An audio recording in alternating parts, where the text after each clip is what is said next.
वो हम चेक करते हैं, तो उसके लिए बहुत इंपॉर्टेंट है वो देखिए केमिकल प्रॉपर्टीज जो अपने जो चैप्टर में दे रखा है किसके लिए दे रखा है, maleic acid and fumaric acid. Fumaric acid, maleic acid and fumaric acid के लिए अपने को शो करना है। So look it maleic acid. Maleic acid means C double bond C और C डबल बॉन्ड OH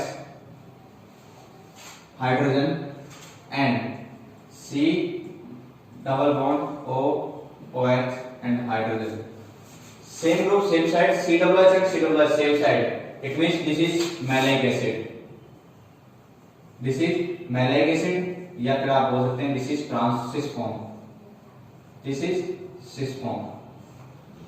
क्या जाएगा अपने पास, cis form आ जाएगा। अब इसको ट्रांस फॉर्म के अंदर कन्वर्ट करना है।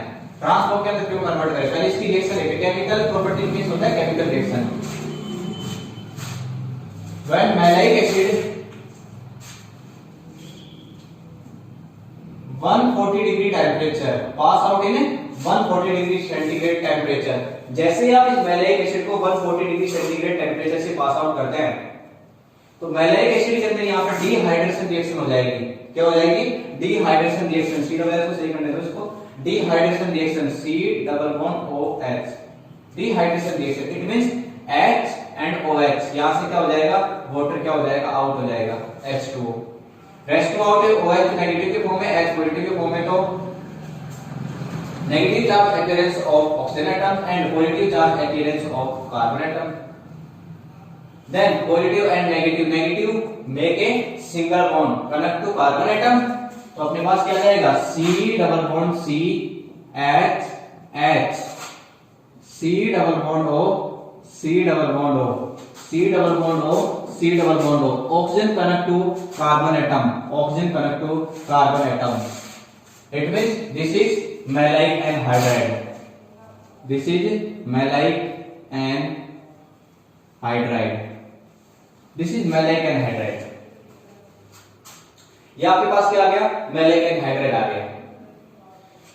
ये तो आपके पास जो फ्यूमरिक एसिड मैलाइक एसिड जो आपने यूज में लिया है इसको 140 डिग्री सेंटीग्रेड में जैसे आप हीट करते हैं तो हीट करने के बाद में तुरंत फास्टली इसके अंदर कन्वर्ट हो जाएगा मैलाइक एनहाइड्राइड के अंदर जनरली। बट ये देखा गया क्या कि फ्यूमरिक एसिड जैसे आप यूज में लेते हैं, क्या फ्यूमरिक एसिड मैलाइक एसिड का second brother fumaric acid H and C double bond COOH, C double bond O OH and C double bond O and OH, this is fumaric acid.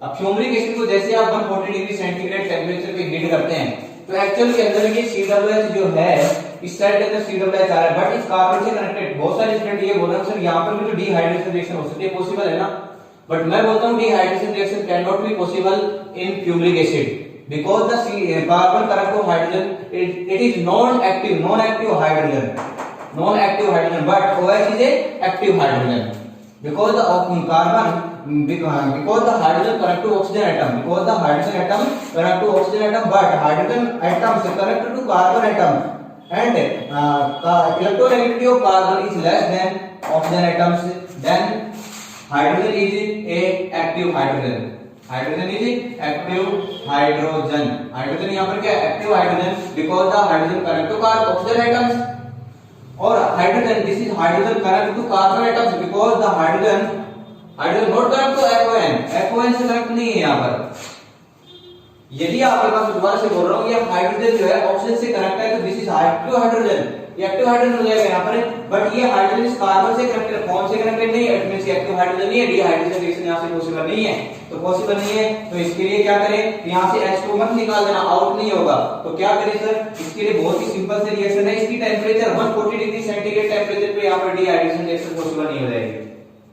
140 degree centigrade के ऊपर dehydration reaction possible नहीं है, तो possible नहीं है तो क्या करें, पॉसिबल करने के लिए इसको क्या करते हैं 140 डिग्री सेंटीग्रेड से हटाकर आप क्या करते हैं यहाँ पर टेम्परेचर कर दो 270 डिग्री सेंटीग्रेड, इट मींस यहाँ पर आपको डबल टेम्परेचर यूज में लेना पड़ेगा।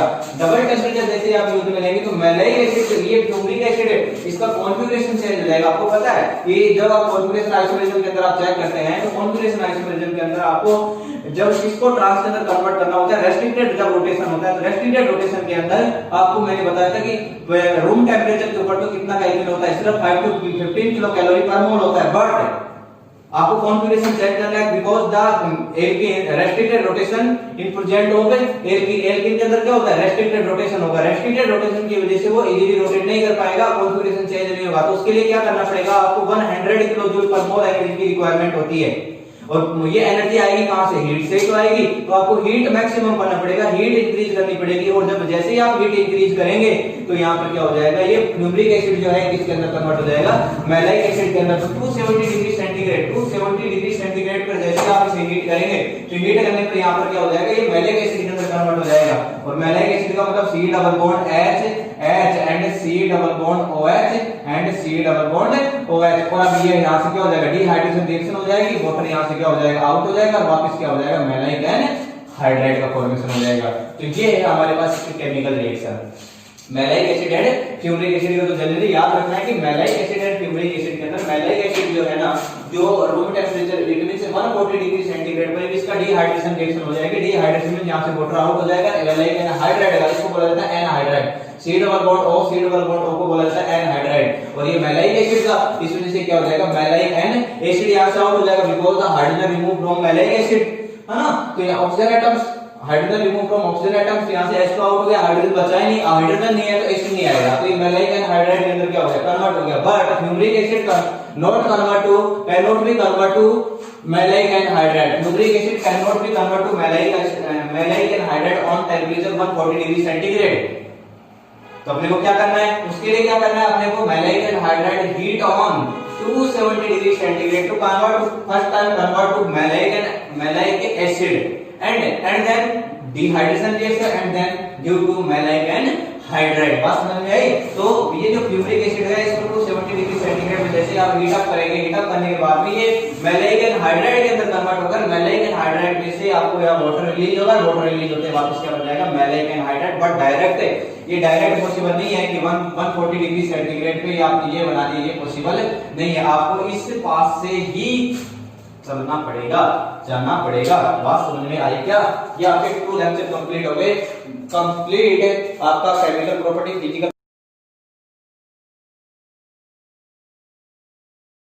This is monochromic light,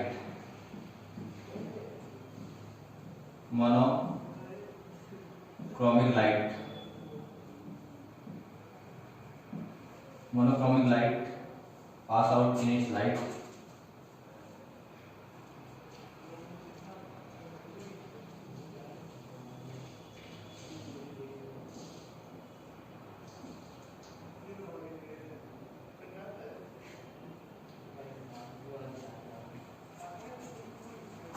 sunlight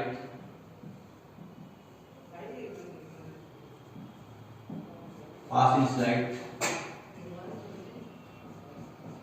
जैसे आप मोनोक्रोमिक लाइट को इस लाइट से पास आउट करेंगे तो पास आउट करने के बाद में आपके पास जो लाइट आएगी उसे बोला जाता है monochromic light. This is monochromic light.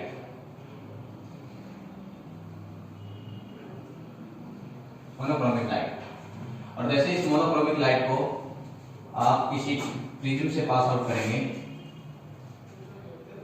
आपके पास प्रिज्म है और इस प्रिज्म के अंदर बहुत माइनस लाइनें होंगी और ये माइनस जो लाइन्स होंगी उनमें से आप इस मोनोक्रोमिक लाइट को पास आउट करेंगे। तो ये आपके पास मोनोक्रोमिक लाइट है, इसका वर्क क्या होता है वो सीखें आप। मोनोक्रोमिक लाइट जो है, जैसे आप इस प्रिज्म से पास आउट करते हैं तो प्रिज्म के अंदर होता है, प्रिज्म के अंदर बहुत माइनस लाइनें होंगी ऐसे। जैसे आपने डोर वगैरह देखे होंगे, बहुत सारे डोर देखोगे जिसके अंदर बहुत सारे जो आयरन की वो लगी होती हैं, जालियां वगैरह होती हैं जिसे बोलते हैं आप, है ना। तो उनके अंदर क्या होते हैं, ऐसे 1 बाय 1 स्टेप बाय स्टेप क्या होती हैं, वो आयरन की आपके पास रोड लगी रहती है। तो कहने का मतलब ये है कि जैसे इस मोनोक्रोमिक लाइट को इस निकोल प्रिज्म में से पास आउट करेंगे तो लॉन्गिट्यूडनल आने वाली जितनी भी लाइट है, vertical, horizontal and longitudinal, all direction, मतलब 1D 2D and 3D, 3 directional के अंदर यहाँ से मोनोक्रोमिक लाइट आएगी। मोनोक्रोमिक लाइट के अंदर 1D और 2D और 3D के अंदर किसी 1D और 2D एंड 3D इनको तो क्या कर लेगा, एब्जॉर्प्शन कर लेगा। सिर्फ और सिर्फ 1D डायरेक्शनल वाली ही लाइट यहाँ से निकोल प्रिज्म में से पास आउट हो पाएगी। कैसे, वो देखिए, जैसे निकोल प्रिज्म है, निकोल प्रिज्म में से जैसे आप पास आउट करेंगे, Nicol, this is Nicol prism,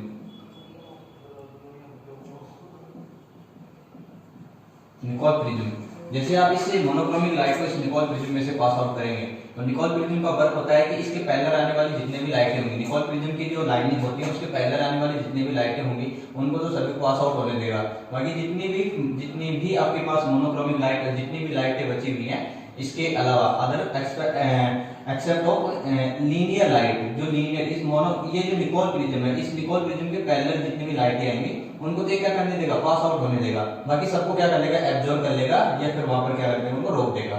ठीक है, तो निकोल प्रिज्म में से जैसे पास आउट होगा तो आपके पास जो लाइट आएगी वो कुछ इस टाइप से आएगी, लॉन्गिट्यूडनल लाइट, मतलब इसके पैरेलल निकोल प्रिज्म के पैरेलल आने वाली जितनी भी लाइटें हैं वो तो सब पास आउट हो जाएंगी। तो ये निकोल प्रिज्म के पैरेलल जितनी लाइटें हैं ये तो क्या होगी, पास आउट होगी। इससे बोला जाता है PPL। PPL मींस होता है plane polarised light. This is plane polarised light, this is plane polarised light. याद रखें, दोबारा देखें, सन को जब किसी स्लाइड से पास आउट करते हैं तो अपने पास जो लाइट आएगी वो कैसे आएगी, मोनोक्रोमिक लाइट। इस मोनोक्रोमिक लाइट को निकोल प्रिज्म में से पास आउट करेंगे तो Nicol prism, work of Nicol prism only the parallel light जो आएगी, निकोल प्रिज्म की जो पैरेलल लाइट आएगी, light of parallel of Nicol prism, Nicol prism के लिए जो पैरेलल लाइट आएगी उनको क्या होने देगा, पास आउट होने देगा, बाकी सभी को क्या कर लेगा, एब्जॉर्प्शन कर लेगा या फिर उनको रोक लेगा। ठीक है, जैसे निकोल प्रिज्म में से जो लाइट पास आउट होगी उसे बोला जाता है plane polarised light. This is plane polarised light. Plane मतलब इट मींस प्लेन के अंदर पोलराइज्ड लाइट। ठीक है, निकोल प्रिज्म में से पास आउट करने के बाद जो लाइट होगी वो क्या हो जाएगी, पोलराइज्ड हो जाएगी, उसे बोला जाता है प्लेन पोलराइज्ड लाइट। अब इस प्लेन पोलराइज्ड लाइट का वर्क क्या होगा वो देखें। प्लेन पोलराइज्ड लाइट को जैसे आप इसे ऑर्गेनिक सॉल्वेंट या इनऑर्गेनिक सॉल्वेंट से पास आउट करेंगे, दिस इज इनऑर्गेनिक सॉल्वेंट या फिर ऑर्गेनिक सॉल्वेंट। ऑर्गेनिक केमिस्ट्री के अंदर यूज मिलेंगे तो ऑर्गेनिक सॉल्वेंट, और इनऑर्गेनिक केमिस्ट्री के यूज मिलेंगे तो इनऑर्गेनिक सॉल्वेंट आप यहाँ पर यूज में लेना है। ठीक है, तो यहाँ पर ऑर्गेनिक, यहाँ पर चल रहा है ऑर्गेनिक केमिस्ट्री, तो आप क्या कर देंगे, यहाँ पर ऑर्गेनिक सॉल्वेंट यूज में ले लेंगे। तो मैंने यहाँ पर यूज में ले लिया ऑर्गेनिक सॉल्वेंट। जैसे आप इस ऑर्गेनिक सॉल्वेंट से पास आउट करते हैं या ऑप्टिकली एक्टिव कंपाउंड से पास आउट करेंगे, ऑर्गेनिक सॉल्वेंट जैसे पास आउट करेंगे तो ऑर्गेनिक सॉल्वेंट का वर्क होगा या तो वो क्या करेगा, इसे पीपीएल को रोटेट कर देगा राइट हैंड साइड के अंदर, या इस पीपीएल को रोटेट कर देगा लेफ्ट हैंड साइड के अंदर। सपोज दैट ये पीपीएल इस प्लेन पोलराइज्ड लाइट जो है इसको राइट हैंड साइड के अंदर रोटेट कर रहा है तो उसको बोला जाएगा नेचुरल रोटेटरी, एंड यदि लेफ्ट हैंड साइड के अंदर रोटेट करेगा तो उसे बोला जाएगा लीनियर रोटेटरी। राइट, तो देखिए पीपीएल ऑर्गेनिक सॉल्वेंट से पास आउट करने, ऑर्गेनिक सॉल्वेंट से जैसे पास आउट करेंगे अपने पास कोई स्ट्रक्चर यहाँ पर आ जाएगी, first structure and second structure. First structure देखो मेन एक्सिस ये होगी, इस मेन एक्सिस से राइट हैंड साइड के अंदर रोटेट हो जाएगा तो ये अपने पास मेन एक्सिस है। ठीक है, इस मेन एक्सिस से ये पीपीएल जो है इस राइट हैंड साइड के अंदर रोटेट हो रहा है, तो राइट हैंड साइड के अंदर रोटेट करेंगे तो आपके पास इस टाइप से आ जाएगा, ये अपने पास आ गया राइट हैंड साइड के अंदर। इसे बोला जाता है dextrorotatory, it means D form. कौन सी फॉर्म बोलेंगे इसे, डी फॉर्म। ये इस साइड के अंदर रोटेट कर रहा है, इट मींस क्या हो जाएगा, डी फॉर्म। और यदि सपोज दैट ये लाइट इस साइड के अंदर रोटेट कर रही हो,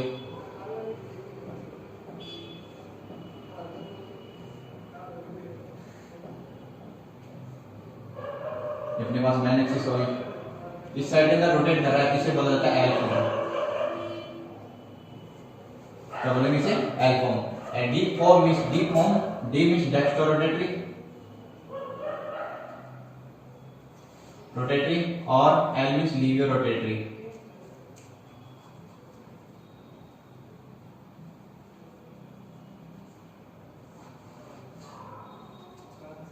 linear rotatory, dextrorotatory, D form and L form, dextrorotatory and linear rotatory. Once again repeat कर रहा हूं मैं, मोनोक्रोमिक लाइट को निकोल प्रिज्म में से पास आउट करेंगे तो निकोल प्रिज्म का वर्क क्या होता है, निकोल प्रिज्म का वर्क ये होता है कि मोनोक्रोमिक लाइट जितनी भी होती हैं उनके पैरेलल आने वाली जितनी भी लाइटें होती हैं वो तो पास आउट हो जाएंगी, ये पैरेलल आने वाली लाइट पास आउट हो जाएंगी, बाकी सभी का क्या करेगा, एब्जॉर्प्शन कर लेगा।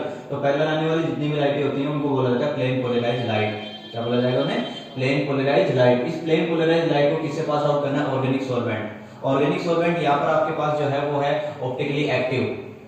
क्या यहाँ पर optically active, optically active compound ही क्या करेगा, इसको प्लेन पोलराइज्ड लाइट को रोटेट करेगा। यदि ऑप्टिकली इनएक्टिव कंपाउंड है तो वो प्लेन पोलराइज्ड लाइट को क्या नहीं करेगा, रोटेट नहीं कर पाएगा। तो यहाँ पर ऑर्गेनिक सॉल्वेंट आपने ले लिया क्या, optically active compound. Optically active यहाँ पर प्लेन ऑर्गेनिक सॉल्वेंट के फॉर्म में जैसे आप यूज में लेंगे तो ऑप्टिकली एक्टिव कंपाउंड क्या करेगा, इसे पीपीएल को रोटेट कर देगा, या तो कौन से फॉर्म के अंदर, डी फॉर्म के अंदर, या फिर कौन से फॉर्म के अंदर, एल फॉर्म के अंदर। यदि डी फॉर्म के अंदर करता है तो उसे बोला जाता है डी डेक्स्ट्रो रोटेटरी, और एल फॉर्म के अंदर करेगा तो उसे बोला जाएगा laevo rotatory. Dextro rotatory it means clockwise direction, clockwise direction, और laevo rotatory it means anti clockwise direction, anti clockwise direction. आपके पास टू डायरेक्शन आ गए, first is clockwise direction and second is anti clockwise direction. Anti clockwise direction and clockwise direction के अंदर, two direction के अंदर ये क्या करेगा, पीपीएल रोटेट करेगा, PPL rotate to any direction, first is clockwise direction and second is anti clockwise direction. Clockwise direction में dextro rotatory और anti clockwise direction it means laevo rotatory. तो ये वाला जो एल फॉर्म जो है ये कौन सी साइड के अंदर रोटेट कर जाएगा, इस साइड के अंदर रोटेट करेगा, इट मींस ये कौन सी फॉर्म हो जाएगी, L form. L form means laevo rotatory means anti clockwise direction. आप देखेंगे मैन एक्सिस और ये जो डी फॉर्म और एल फॉर्म के अंदर जिस एंगल से रोटेट कर रहा है उसे बोला जाता है एंगल ऑफ रोटेशन। क्या बोलेंगे उसे, एंगल ऑफ रोटेशन। तो देखो मैन एक्सिस और ये इस साइड के अंदर डी साइड के अंदर डेक्स्ट्रो रोटेटरी, या फिर ऐसे बोल सकते हैं क्लॉकवाइज डायरेक्शन के अंदर रोटेट कर रहा है। तो आप मान लेते हैं सपोज दैट इस डायरेक्शन के अंदर रोटेट कर दिया, यहाँ पर जो एंगल आएगा उसको रिप्रेजेंट किया जाता है, इसलिए जिससे रिप्रेजेंट करेंगे थीटा, किससे रिप्रेजेंट करेंगे, थीटा। इसको बोलेंगे angle of rotation, angle of rotation. Same L form laevo rotatory anti clockwise direction के अंदर आप देख सकते हैं कि यहाँ पर भी ये दिस इज मैन एक्सिस, और मैन एक्सिस से किसी एंगल पे आप कर देंगे रोटेट, ये अपने पास थीटा एंगल आ गया, इट मींस ये भी क्या हो जाएगा, एंगल ऑफ रोटेशन। क्या आ जाएगा अपने पास, एंगल ऑफ रोटेशन। तो आपके पास ये थीटा आ गया, याद रखना एंगल ऑफ रोटेशन थीटा को रिप्रेजेंट करेगा। यहाँ पर मैन एक्सिस से इस क्लॉकवाइज डायरेक्शन के अंदर रोटेट कर रहा है तो थीटा, और एंटी क्लॉकवाइज डायरेक्शन के अंदर रोटेट कर रहा है तो भी थीटा। इसे बोला जाता है एंगल ऑफ रोटेशन। क्या बोलेंगे, एंगल ऑफ रोटेशन। ठीक है, आगे देखेंगे ये जो ऑर्गेनिक सॉल्वेंट है ये आपके पास ऑप्टिकली एक्टिव होना चाहिए। क्या होना चाहिए, ऑर्गेनिक सॉल्वेंट आपके पास, ऑर्गेनिक सॉल्वेंट जो है ऑप्टिकली एक्टिव, ऑप्टिकली एक्टिव। यदि ऑप्टिकली एक्टिव कंपाउंड है, ऑप्टिकली एक्टिव कंपाउंड है तो वो क्या करेगा, या तो इस पीपीएल को रोटेट कर देगा डी साइड के अंदर, और या फिर कौन सी साइड के अंदर रोटेट कर देगा, एल साइड के अंदर, मतलब एंटी क्लॉकवाइज डायरेक्शन के अंदर या फिर क्लॉकवाइज डायरेक्शन के अंदर। सपोज दैट बहुत सारे ऐसे भी एलिमेंट्स होते हैं जिसके अंदर 50% जो डी आएगा और 50% एल, 50% डी और 50% एन, ये पॉसिबिलिटी आ जाती है 50% डी और 50% L form, 50% D and 50% L form. 50% D means 50% clockwise direction के अंदर रोटेट कर रहा है और 50% एंटी क्लॉकवाइज डायरेक्शन के अंदर रोटेट कर रहा है। आपके पास जो प्रोडक्ट आ रहे हैं वो कितने प्रोडक्ट आ रहे हैं, 2 प्रोडक्ट आ रहे हैं, तो इसे बोला जाता है रेसेमिक मिक्सचर। क्या बोला जाएगा उसे, रेसेमिक मिक्सचर। याद रखना इसे बोला जाता है रेसेमिक मिक्सचर। और ये जब भी रेसिमिक मिक्सचर 2 फॉर्म्स आएंगे, प्लस और माइनस है, देखो 50% डेक्स्ट्रो रोटेटरी इट मींस इस साइड के अंदर रोटेट कर रहा है, 50% लीवियो रोटेटरी इट मींस इस साइड के अंदर रोटेट कर रहा है, 50-50% हो रहा है। तो आप क्या बोलेंगे, सर ये 50% इस साइड के अंदर रोटेट कर रहा है, 50% इस साइड के अंदर रोटेट कर रहा है, मतलब +50 -50, यानी टोटल रोटेशन देखा जाए तो टोटल रोटेशन कितना आ रहा है, 0। क्या बोलेंगे, total rotation 0। Total rotation 0 it means यहां से ये पीपीएल रोटेट ही नहीं कर रहा है। दोबारा से सुने, ये जो 50% तो क्लॉकवाइज डायरेक्शन के अंदर और 50% एंटी क्लॉकवाइज डायरेक्शन के अंदर, ये भी 2 पॉसिबिलिटी आ रही है, 50% क्लॉकवाइज डायरेक्शन के अंदर, 50% एंटी क्लॉकवाइज डायरेक्शन के अंदर। सपोज दैट आपने क्लॉकवाइज डायरेक्शन के अंदर प्लस साइन यूज में ले लिया, +50, तो एंटी क्लॉकवाइज डायरेक्शन के अंदर -50, तो टोटल रोटेशन कितना हो गया, 0। तो आप क्या बोलेंगे कि इससे ऑप्टिकली एक्टिव कंपाउंड ने, इससे ये जो आपको ऑर्गेनिक सॉल्वेंट आपने यूज में लिया है, इस ऑर्गेनिक सॉल्वेंट ने इस पीपीएल को, प्लेन पोलराइज्ड लाइट को रोटेट ही नहीं किया यहां से, क्या नहीं किया, रोटेट नहीं किया। इस ऑप्टिकली एक्टिव कंपाउंड ने इस प्लेन पोलराइज्ड लाइट को रोटेट नहीं किया है, जितना 50% रोटेट किया उतना -50 हो गया। इट मींस यहां पर टोटल रोटेशन कितना आ गया, 0। और जब टोटल रोटेशन ही 0 हो गया तो उस कंपाउंड को बोला जाएगा ऑप्टिकली इनएक्टिव कंपाउंड।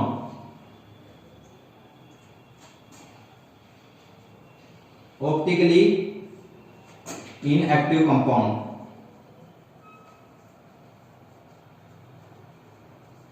क्या बोला जाएगा उसे, ऑप्टिकल इनएक्टिव कंपाउंड। याद रखेंगे, ऑप्टिकली इनएक्टिव कंपाउंड। जब भी रेसिमिक मिक्सचर का फॉर्मेशन हो, अब देखो 50% डी 50% एल, रेसिमिक मिक्सचर क्या हो जाएगा, ऑप्टिकली इनएक्टिव कंपाउंड। क्या हो जाएगा, ऑप्टिकली इनएक्टिव कंपाउंड। ये याद रखना है, ऑप्टिकली इनएक्टिव कंपाउंड और ऑप्टिकली एक्टिव कंपाउंड। एक तो होता है optically inactive, optical inactive compound, और एक होता है optical active compound. Optically inactive compound, optically active compound तो होंगे जो पीपीआई को रोटेट कर दे,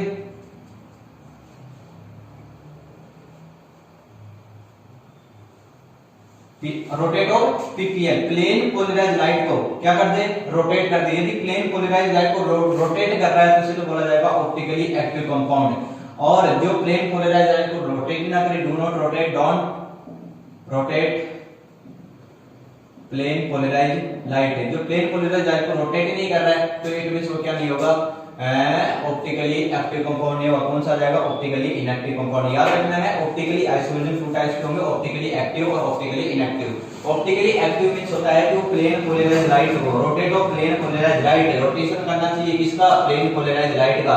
और यदि वो don't plane polarise light rotation, यदि सपोज दैट वो प्लेन पोलराइज लाइट का रोटेशन नहीं कर रहा है, प्लेन पोलराइज लाइट का रोटेशन नहीं कर रहा है तो उसे बोला जाएगा ऑप्टिकली इनएक्टिव कंपाउंड। क्या बोलेंगे, ऑप्टिकली इनएक्टिव कंपाउंड। राइट, यहां तक समझ में आया आपके। तो सपोज दैट ये प्लेन पोलराइज लाइट को रोटेट करना है, ऑप्टिकली एक्टिव हो जाएगा। और सपोज दैट ऐसा ऑर्गेनिक आपने सॉल्वेंट यूज में ले लिया, ऐसा ऑर्गेनिक सॉल्वेंट यूज में ले लिया जो यहाँ इस प्लेन पोलराइज लाइट को क्या नहीं कर रहा है, रोटेट ही नहीं करवा रहा, इट मींस यहाँ पर ऑप्टिकली एक्टिव नहीं होगा, फिर क्या हो जाएगा, ऑप्टिकली इनएक्टिव। इसे बोला जाता है एनालाइजर। क्या बोला जाता है इसे, एनालाइजर। इसे बोला जाता है एनालाइजर। ठीक है, ये अपने पास हो गया निकोल प्रिज्म, पोलराइजर, ये हो गया अपने पास प्लेन पोलराइज लाइट, ये ऑप्टिकली एक्टिव हो गया, और डी फॉर्म और एल फॉर्म हो गया। अब आगे देखें ऑप्टिकल आइसोमेरिज्म की कंडीशन।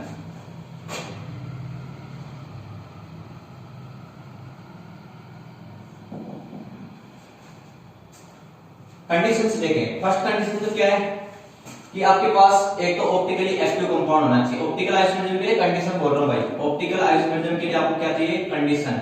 ठीक है, तो कंडीशन क्या क्या है वो देखें। फर्स्ट कंडीशन ये है कि ऑप्टिकली एक्टिव कंपाउंड होना चाहिए, must be optically active.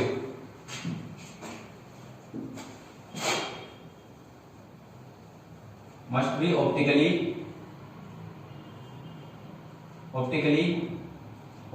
Active,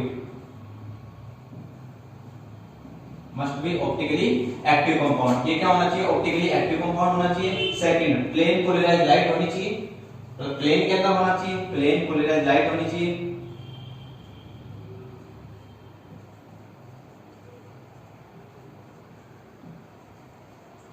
ठीक है, थर्ड है कायरल कार्बन होना चाहिए। क्या होना चाहिए, कायरल कार्बन। फोर है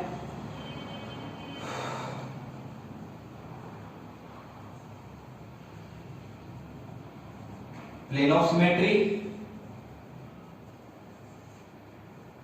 एक्सिस ऑफ सिमेट्री, और plane of symmetry, axis of symmetry, और ये क्या होनी चाहिए, एब्सेंट होनी चाहिए। एक तो प्लेन से कट होना चाहिए और एक एक्सिस से कट होना चाहिए। तो plane of symmetry, axis of symmetry, centre of symmetry,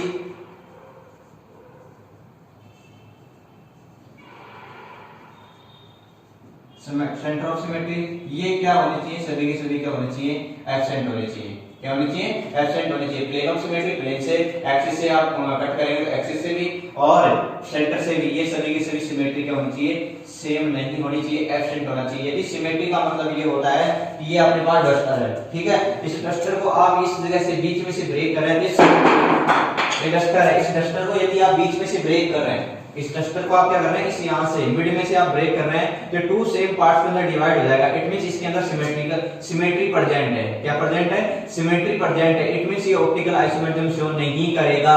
ध्यान से सुनना है, ये आपने कंपाउंड ले लिया, इस कंपाउंड का मिड में से कट कर रहे हैं, और मिड में से कट करने पर इसको प्लेन में से कट कर रहे हैं, या प्लेन में से ऐसे कट कर दो, तो टू सेम पार्ट्स के अंदर डिवाइड हो रहा है। टू सेम पार्ट्स के अंदर जब भी डिवाइड होगा आप क्या बोलेंगे कि सर ये कंपाउंड जो है ना, ये कभी भी ऑप्टिकल आइसोमेरिज्म शो नहीं करेगा।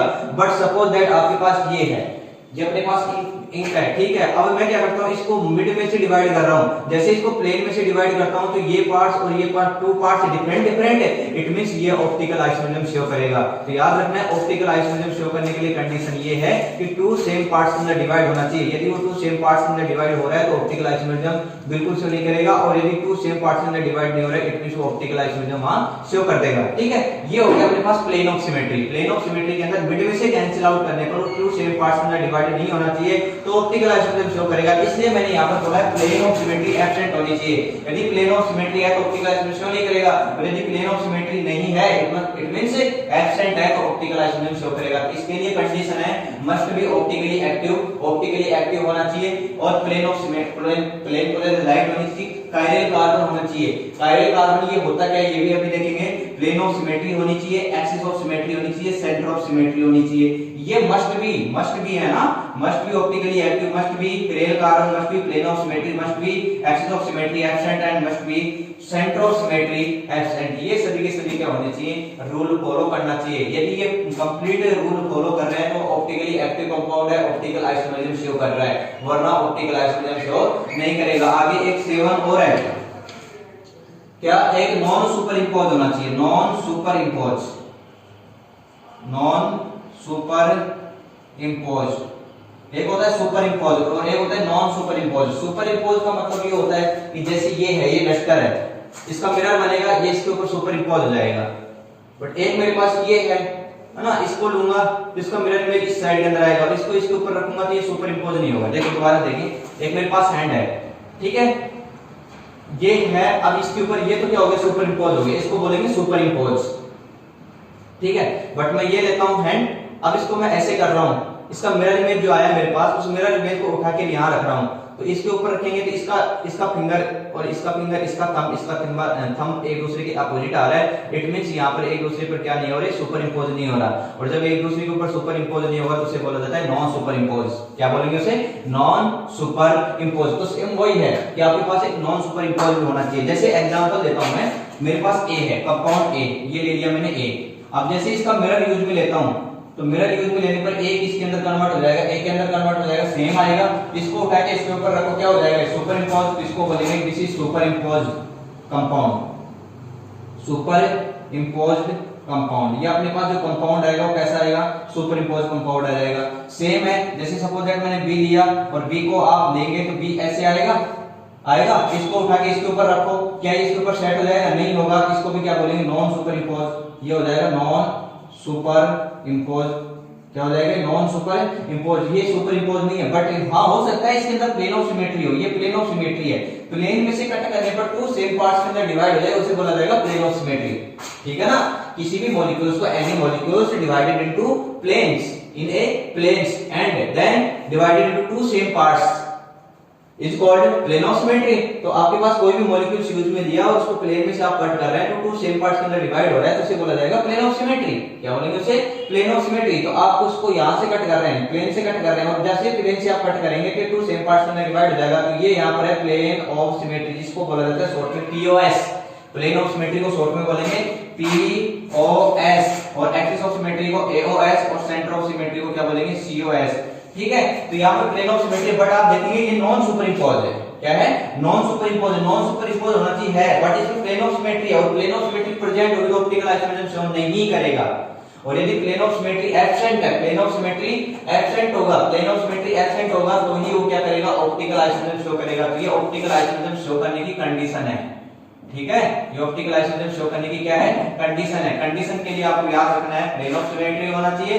ये तो प्लेन पोलराइज्ड लाइट तो रखो ना रखो, ये तो लाइट तो अपनी देखनी है, बट ये इंपॉर्टेंट है, must be optically active and must be parallel carbon. Parallel carbon क्या हो गया अभी देखेंगे, plane of symmetry, axis of symmetry, centre of symmetry और नॉन सुपर इंपोज होना चाहिए। यदि इनमें एक भी प्रेजेंट आ रहा है मॉलिक्यूल्स के अंदर तो ऑप्टिकल आइसोमेरिज्म शो नहीं करेगा। यदि इनमें से, मैं ये बोल रहा हूं, एक में ओनली और ओनली वन कंडीशन भी यदि इनमें से फॉलो हो जाती है, वन कंडीशन भी, जैसे मान लीजिए प्लेन ऑफ सिमेट्री एब्सेंट की जगह प्रेजेंट हो जाएगा तो ऑप्टिकली एक्टिव ना होकर ऑप्टिकली इनएक्टिव हो जाएगा। It means optical isomerism show नहीं करेगा, ऑप्टिकल आइसोमेरिज्म शो नहीं करेगा। Plane of symmetry present, it means optical isomerism show नहीं करेगा। पैरेलल कार्बन एब्सेंट है, यदि ये एब्सेंट है, पैरेलल कार्बन एब्सेंट है, पैरेलल कार्बन प्रेजेंट है सब तो ठीक है, क्या हो जाएगा, ऑप्टिकल आइसोमेरिज्म शो करेगा। Suppose that parallel carbon absent हो जाए, यहां पर तो क्या बोलेंगे सर ऑप्टिकल आइसोमेरिज्म शो नहीं करेगा, can not B optical isomerism and must be optically active. ये मस्ट बी का मतलब ऑप्टिकल आइसोमेरिज्म जब ही शो करेंगे जब आपके पास ये कंडीशन फॉलो होगी। ऑप्टिकल एक्टिविटी के लिए ये कंडीशन आपको जरूरी याद रखनी है, plane of symmetry, axis of symmetry, cross of symmetry, centre of symmetry, ये अपने को याद होना चाहिए।